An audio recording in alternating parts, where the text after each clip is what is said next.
Wala po yung pangalan ni Bacale Nene, independent candidate para kongresista laban kay Martin Romualdez. Good morning mga ka-DDS. Grabe talaga itong gobernong to, no? Talaga si Nene Bacale yung kalaban ni Martin Romualdez sa Liti. Pinag-disqualify. Grabe, totoo talaga yung sinasabi ni Sara Duterte dati na talagang hindi lumalaban ng patas, di ba? Tapos naman yung sa Mandawi, si Jonas Cortez, ang kalaban naman niya is bayaw yata yun ni Martin Romualdez, disqualified din. Grabe talaga, no? Gusto nila silang manalo talaga, walang mga kalaban, hindi lumalaban ng patas. Tingnan niyo yung video, yan o. Ni Beck Rodriguez, tingnan nyo. Siya raw po ay disqualified at nalaman lang niya ito kahapon at hindi po siya officially notified ng COMELEC. Bastusan na po ang ginagawa pati ng COMELEC.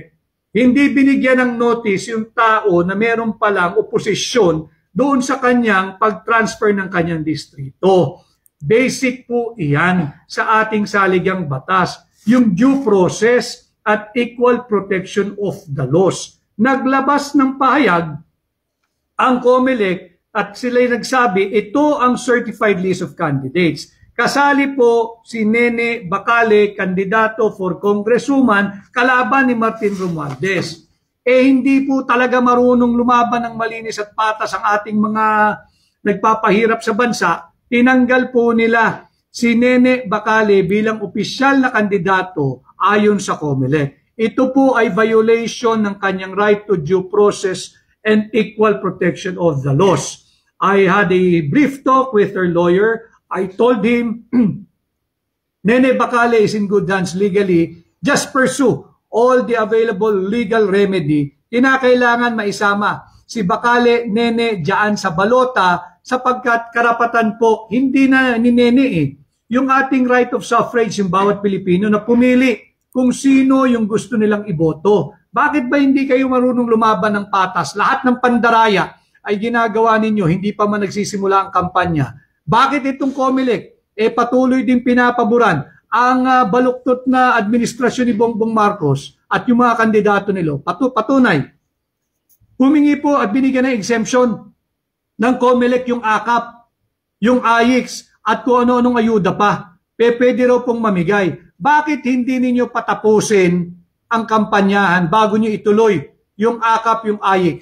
Anyway, yung 4Ps, yung conditional cash transfer, tuloy-tuloy naman yan Pero yung unconditional, unmitigated, and unlimited cash transfer na nagiging dahilan kung bakit tumataas yung ating inflation at yung hanay ng mga tamad, yan dapat tinigil muna ng COMELEC. Obvious naman, nagpapagamit ng COMELEC at yan ang ating dapat bantayan.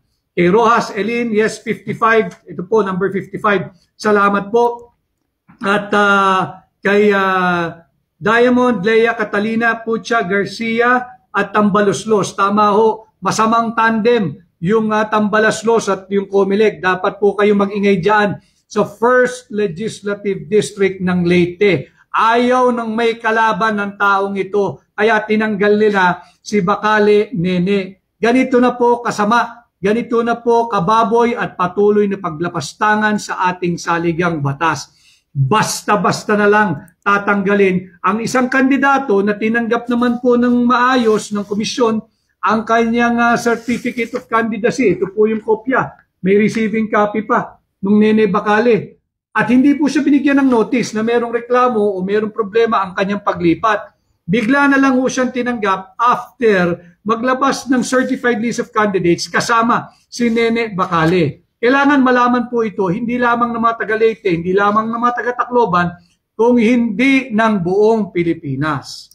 And again, I would like to remind the 1.8 million government employees, you have to demand for transparency. It is time to demand for accountability. As the Bongbong Marcos administration, nasaan yung 2.3 billion pesos hard-earned money mandatory contribution ninyo?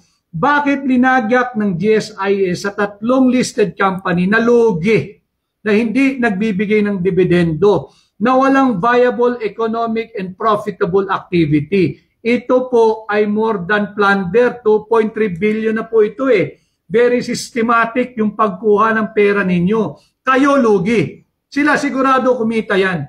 Yung kumpanyang pinasukan ng pera, kumita din po yan. 2.3 billion pesos yun eh. So ito ho yung ating mga dapat pinag-uusapan at na 55 minutes na po tayo. Kaya nasabihan na mapuputol na tayo. So samahan po ninyo ako sa muli po nating pag-live. Welcome po yung inyong mga tanong. Tuloy-tuloy po tayo. Andyan po yung link ng aking interview kay Binibining Karen Davila.